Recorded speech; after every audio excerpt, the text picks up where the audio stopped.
What's good, Commanders fans? It's been a little while, guys. It's been a little while for sure.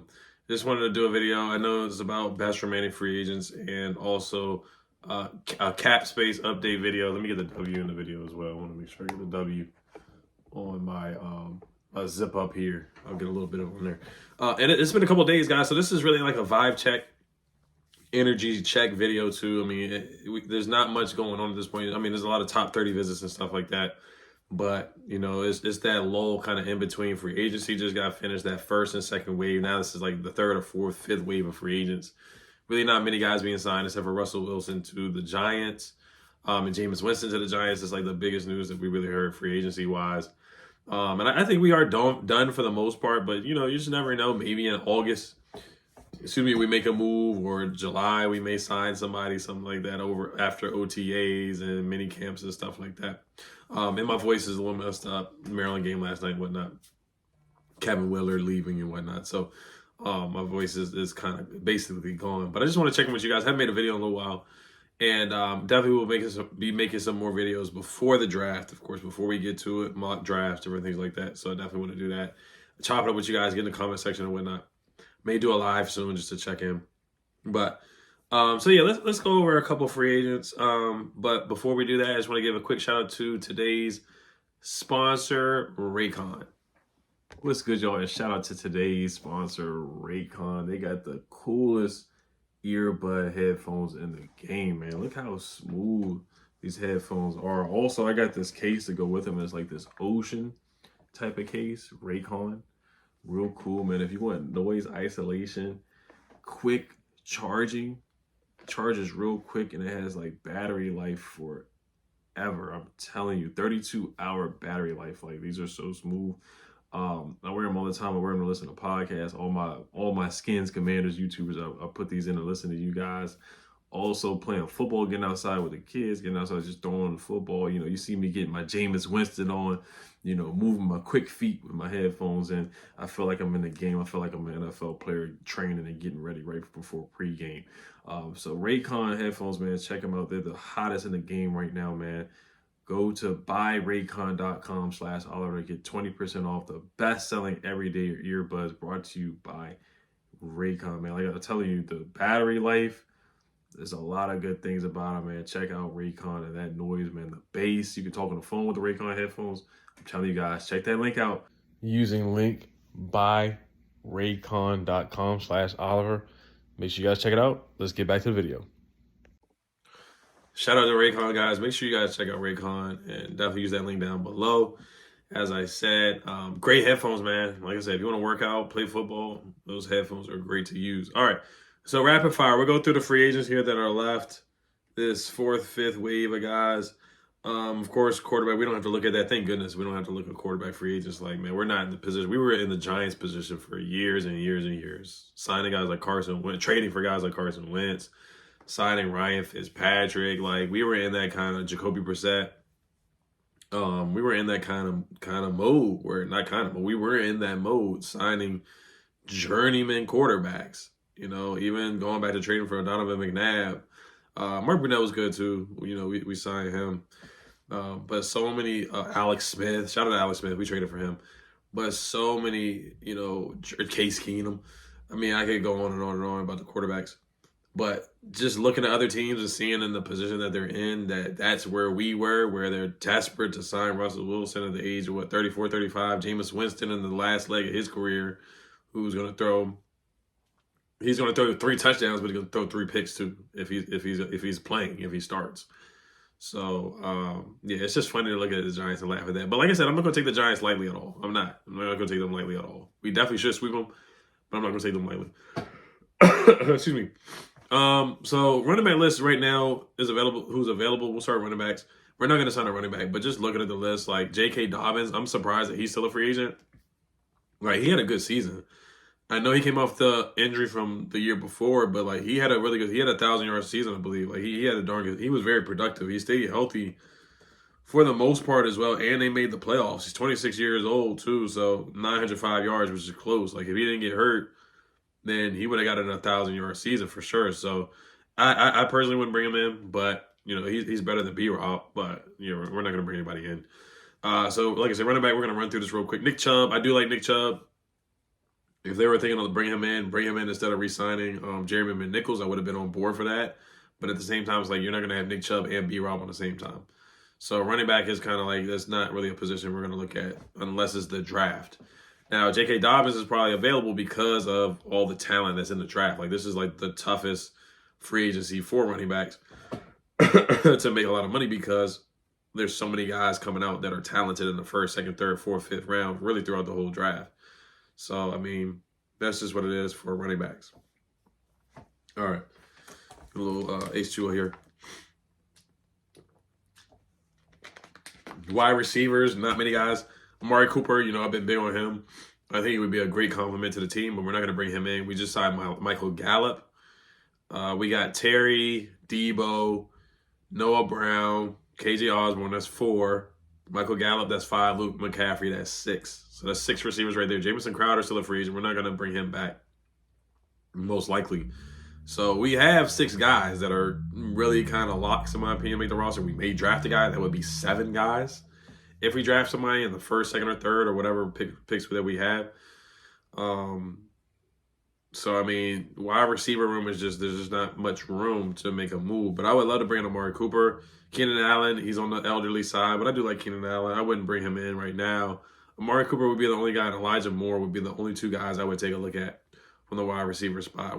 Elijah Moore had a couple good games with the Browns. He's more of a number 3 receiver, so he would kind of fit. I mean, he would be behind Noah Brown. Noah Brown's our number 3. If you want to count Debo as our number 2 most productive receiver that I feel like is going to be coming up this upcoming season. So, excuse me, Elijah Moore would be your number 3 or number 4. But he does bring a different element to the team. Like, he's got the speed to him. He's got the shiftiness to him. He's got good hands, solid route runner. Didn't really work out with the Jets. But when Jameis came in, like, he had some really good games. And he's a solid receiver. Like, he's not bad at all. How tall is he? He's 25 years old, 5'10", 180 pounds, and he had 1 touchdown last year, 538 yards, 61 catches. So it's not bad. Like he saw, like I said, that's number 3, number 4. That's really number 3 receiver numbers. And on here last year, that would have been like number 2. That would have been number 3 on this roster. Really number 2. If Noah Brown didn't get hurt, is like that would be number 3 receiver numbers. The year before that, 640 yards with the Cleveland Browns, which is not bad. Once again, like, they're solid numbers. Nothing to knock your socks off or anything like that, or wow you. But, yeah, when Jameis got in there, Elijah Moore had some really big games for the Browns. Let me look at his 40 time, too. Yeah, he ran a 4.340, so he would bring some speed, too, man, out of Ole Miss. Like, I like when he did that celebration. Like he was actually like he was a dog peeing, and he got flagged and penalized. But I like he's got that dog in him, so I do like that. All right, that's really only 2 that I see on the wide receiver list that I would even take a look at. Really 3, like Amari Cooper, Keenan Allen, and Elijah Moore. Really Amari Cooper for me. All right, tight ends, Mo Alley Cox. That's really it. That's where it starts and stops. Mo Alley Cox, local guy, strong, good blocker. Not a bad receiving tight end. He's not going to provide you much in the receiving game, but he's going to bring toughness, athleticism to the team, some speed. He's a good blocker. So played basketball back in the day with VCU. So Mo Alley Cox, wouldn't mind him. Offensive tackle, we've addressed that. Jedrick Wills is not bad. DJ Humphries has familiarity with Cliff with the Cardinals, so I wouldn't mind bringing him in as a depth swing tackle, backup tackle to Laramie Tunzel, or swing him to the right side possibly. We'll see. Jedrick Wills, same thing. Tyron Smith is still a free agent. He's old. He was like 38, 39. So I wouldn't really bring him in. Interior offensive lineman, I think we kind of addressed that really with the backups, with Nate Herbig being that guard and center. Brandon Sheriff is still a free agent. That's so funny seeing Brandon Sheriff is still a free agent when he got paid that big money from the Jaguars. He's 33 too, so he's really not that old. He's really not that old.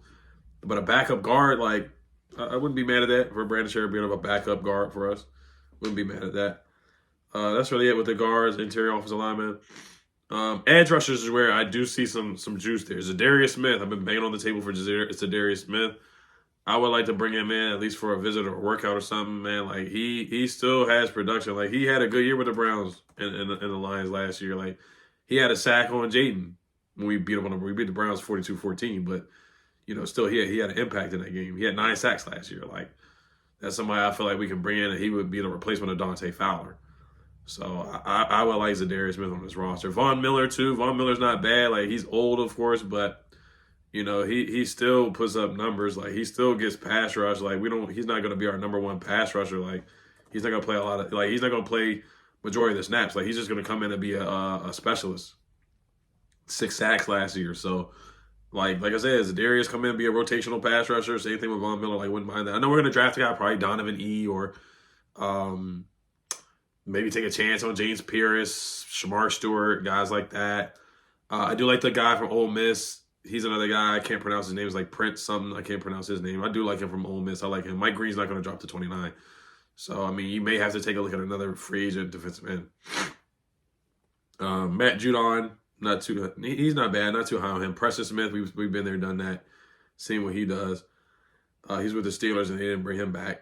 Defensive tackle, we're not going to sign another guy. Calais Campbell's available. And then linebackers, we're not going to sign a linebacker. And then corner, I do like Rasul Douglas. The only reason why I say him is because he forces turnovers. And ball is life is something we talk about all the time. Like 2 years ago, I know it was 2 years ago. A lot of the guys we talk about is just 2 years ago. Saying like Jonathan Jones and who else? There's a lot of guys where it's like, if they play like, Eddie Coleman if he can play like he did 4 years ago, or the other guys that we've signed, like Jonathan Jones 2 years ago, if he plays like that, he would be good. So there's a lot of guys on the roster that we're kind of hoping that they play like they did 2 years ago. Same thing with Deebo Samuel. We don't want Deebo Samuel from last year with the pneumonia. We want Deebo Samuel from 2 years ago. So there's a lot of guys that we signed and picked up this year that have that same type of story here. But Rasul Douglas, he had 4 picks in 2023. He had 5 picks in 2020. No, he had 5 picks in 2023, 4 picks in 2022, 5 picks in 2021. I know you don't want to judge a book by just interceptions or a corner by interceptions, but ball production is real. And he gave up a 38.6 passer rating in 2023, which is legit with the Bills. This year was awful with 122 in 2024, but like Rasul Douglas, if we can get 2023 Rasul Douglas, I'm on board for that. For like a 1 year cheap, proven deal. Asante Samuel, we'll see. I mean, he's small, but he plays tough, though. Like, I do like Asante Samuel. And you guys know I like Stephon Gilmore. I do like Stephon Gilmore. Safety, Justin Simmons. That's like the only guy that's really it from the safety spot. And I think we kind of got a shirt up anyway with Will Harris and Quan Martin. We may draft a guy. We may draft a safety. I can see that happening for sure. But Justin Simmons, he didn't have his best year last year. He did have 2 picks, but per PFF, he had his worst season. He had a 59.9 overall PFF grade, 18% missed tackle rate, which is really bad. And then run defense grade was a 53.8, which is pretty bad as well. So that's the reservations on Justin Simmons. He did say he's interested in coming here, though. He did say that on a podcast. So we'll see what happens with that. I highly doubt we bring him in. But all right, let's move on to the cap space. So cap space, we have $27 million left in cap space, which is pretty good. We're ranked 14th. And that's on Spot Rack. On Over the Cap, we are ranked about the same, 14, 13, 12, with $24 million in cap space left. We have to sign our draft picks. We only have 5 picks right now, so it's not like we're going to be spending a lot of money on draft picks unless we trade back and accumulate 2 picks, and then we would have 7 picks at the most. I feel like we're going to come away with in total 7 picks at the most, and that may not even happen. We may not be able to trade back. That's a possibility too. It takes two to tango. There may be a teams that want to trade back. That's a realistic option there too. So we've heard from front offices and GMs say we tried to trade back, but nobody wanted to do it. Or we tried to trade up and nobody wanted to do it. So don't be surprised if that happens in the draft coming up in April. So that's about it. So we have a good amount of cap space. The Patriots have $64 million left, which is just insane. And they signed Stephon Diggs. The Raiders have 42. The Cardinals have 40. Lions have $40 million of cap space left. So those are the teams that are ahead of us. The Cowboys have $29 million, Packers 28, Jaguars 21, Saints 22. So, all right, you guys let me know what you guys think. As always, have a great weekend. As always, shout out to the Turks, man. Great season. Ran into a buzzsaw in Florida, and we'll see who we get as the next coach, man. Like, this is crazy with Kevin Willard and the whole situation, like how transparent he was, talking about, we didn't have enough money. We couldn't stay an extra night in the hotel for Christmas and stuff like that. So it's crazy that athletic director Damon Evans has left Southern Methodist University. It's crazy because he was arrested for a DWI. I'm not going to get into that too much. not recently, but years ago. It doesn't matter now, but yeah, we're a basketball school, man. We got to allocate the funds to the basketball team and the NIL deals to the basketball team for the most part. Shout out to Derek Queen, man. He's a dog. The Crab Five, they're all dogs. Julian Reese, Angel Reese's brother. Shout out to the whole roster. Jacoby Gillespie, Rodney Rice had a heck of a season. Rodney Rice, Derek Queen, Julian Reese, Selton Miguel. That's the fifth guy. He had a good season too. All right, guys. As always, Hell's Commanders. Hell's and Chirps. Peace.